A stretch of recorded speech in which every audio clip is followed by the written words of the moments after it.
I may as well set up my From the Anvil studio inside my own car. It might look like I'm doing everything on a budget, but I paid the equivalent of around £4,000 for this vehicle. So in a way, if this were to be my studio, it's quite an expensive studio. And also, I often film this in my car because I'm usually out and about and I can and will film my YouTube channel wherever. All right, now that the little public service announcement is done, let me get on to the main reason why I'm doing this video. It is because I'm doing my aftermath video where it finished Newcastle United 1, West Ham United 1 at St James's Park. And for those fans who travelled all the way up to the northeast, I want to start by saying I hope you had a really good time in Newcastle, and I'm sure you'd love to go back. It's a great city, great part of the country, and a great stadium, albeit that if you're an away supporter, it's going to make you have altitude sickness or nosebleeds. This is a point which is absolutely fantastic for West Ham, and it means that the Hammers are now not unbeaten. I was about to say unbeaten, but that is not true.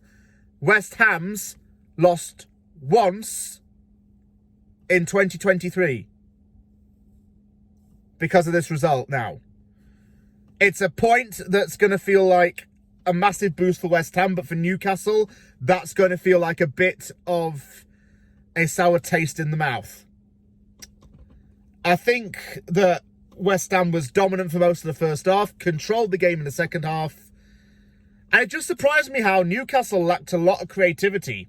Surprise might not be the word, because without Bruno Guimaraes, they really lacked stability and any real creative output in the team. It was a massive loss for them, and it showed. And I thought that some of their attackers were a bit off. I thought Wilson was a bit sluggish as the game went on.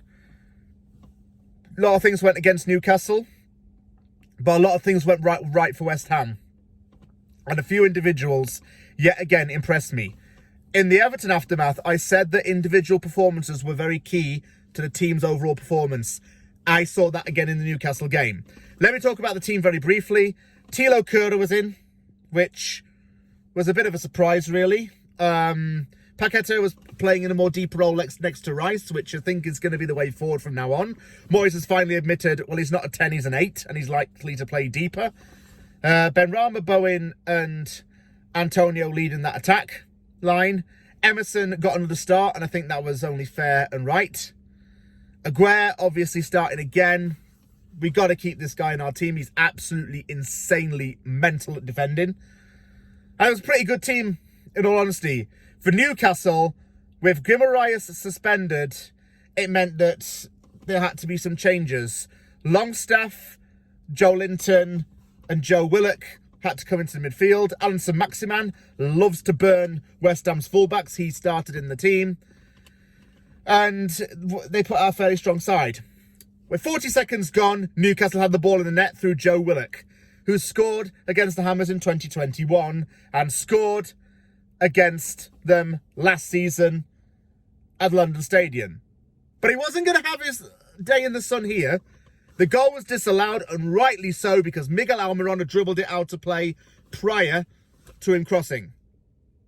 So West Ham got a bit of a let-off there, but it was okay. And then 90 seconds later, it wasn't okay. I was thinking, what's the frigging point of living? What's the frigging point of everyone going down from London? Well, not down, because they would have travelled down the way back, but going up from London to the northeast just to watch an absolute demolition. Because some poor defensive work here. Ogbonna and Kerr are semi to blame. Through ball from Longstaff. Callum Wilson's one-on-one and fires it past Fabianski. I'm low-key thinking to myself, is Sofal going to snap this geezer and shut him up and humble him?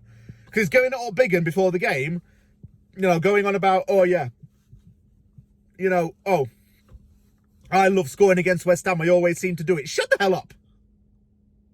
You absolute donut. Shut up giving it the biggin. Can I tell you about Callum Wilson? He's got that goal, then for the rest of the game pretty much, he struggled quite a bit. It's why having Alexander Isak injured isn't helping Newcastle yet again. I'm telling you this now, to say that he's their club record signing and he's getting injured a lot, isn't that a bit worrying? The answer is yes. Yes, it is. But Newcastle went one up. And I wanted West Ham to respond, and West Ham responded by passing the ball a lot better and being a little bit more street smart about it. Antonio really looked up for this, I have to say. A few fans were saying, oh, he looked a bit shoddy. No, he didn't. He was really up for it. Antonio was definitely up for it. Benrahma had some good work in the final third, but he shouldn't try and dictate the play too much because his finishing wasn't at it. I thought Bowen was a bit quiet yet again. Paqueta and Royce playing really well with each other. I think it was Paqueta that struck a shot which knocked Sven Botman out for a little bit. Botman had to go off for a little bit due to concussion protocol. Another shot by Paqueta struck, and it was deflected for a corner. 32 minutes gone. Corner comes in. It's flicked on into Paqueta's path.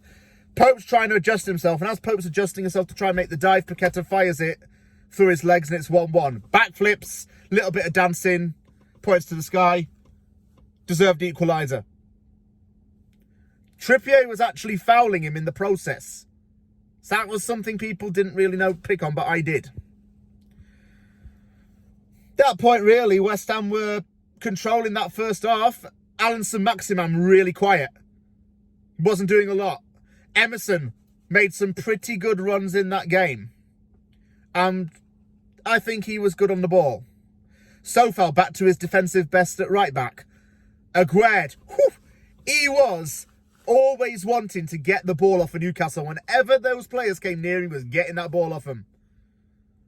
Fabianski had a fairly quiet half, despite letting a goal in. And half-time was very positive. It was very good from us. I noticed one thing, though, looking at in and out of possession. When Newcastle was out of possession and trying to win the ball back, not one of its attackers was looking to break past into West Ham's lines.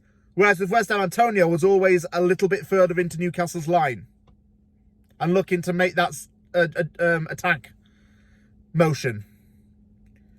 Few things to talk about in the second half. Let's talk about the first thing. Joe Linton's diving. Referee was really spot on to call him out for it, really. And I think he got booked twice. And he dived and he got booked once for it. It was ridiculous on Joe Linton. I'm like, what the hell, man? The Brazilian Olympics were back in 2016. If you want to join the diving team for the Rio Olympic Games, you could have done it then, pal. Just saying. Stop trying to be Geordie Jack Grealish and focus on doing something else. That's not a good title you want, my friend. Just saying. I felt really good about that second half. I never thought that we were going to go and try and get a second goal in this, but then again, I was okay with not doing that. I just felt that we had to focus on limiting Newcastle. Callum Wilson struck a header straight at Fabianski. Some very good defensive work. Ogbonna in there, commanding force as usual. Aguerd again mopping things up. Paqueta had a really good passing motion. He had an 84% passing accuracy in that first half, which was good. I was pleased for him, and the stats didn't lie. He deserved a lot of credit. There came a big incident towards the end of the game where a through ball while Callum Wilson's one-on-one. Aguerd's just behind him, and just as Wilson's about to take the shot, Aguerd comes in and slices the ball away. I was going mental at my TV. I celebrated that like a goal. What a blooming good tackle.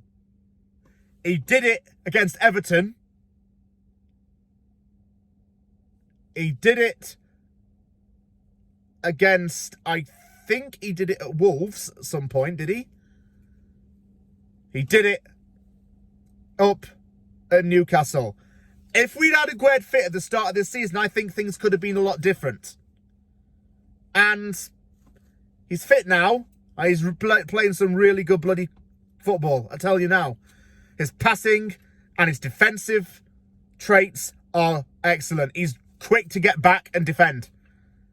He hacked that ball away and stopped a nearly certain goal. I was very pleased with West Ham in this game. Another point I want to mention is that Kura had to come off because of an injury and Ben Johnson replaced him as centre-back. I think that's the way forward from now on. Johnson has to play as a centre-back. Not really the full-back role. He can cover there, but a right CB, I'm okay with that. Excellent point. Aguerd was absolutely immense. He was outstanding. Proper Rolls-Royce defender. The lot. All the players are praising him too. They're praising Paqueta as well. Glad we paid the money for Aguerd. How the hell has he ended up at West Ham? How the freaking hell has Paqueta ended up at West Ham? I don't care. We got them. We'll embrace them while they're here. Outstanding from those guys. Felicitations, parabens to both of them in their respective languages. Oh, next we've got Chelsea and Spurs. Let's build on this result. Chelsea and Spurs, we'll talk about that when we get to it. We can go in there confident and with a good mindset. We're still in the relegation fight, but as long as we're picking up points, we're good. Thank you very much for watching this video. I'm off to bed. Take care, everybody. And I guess you'll have a good day, because while I'm sleeping here in Canada, you'll all be awake and at school or work or whatever. And I wish you a really good day.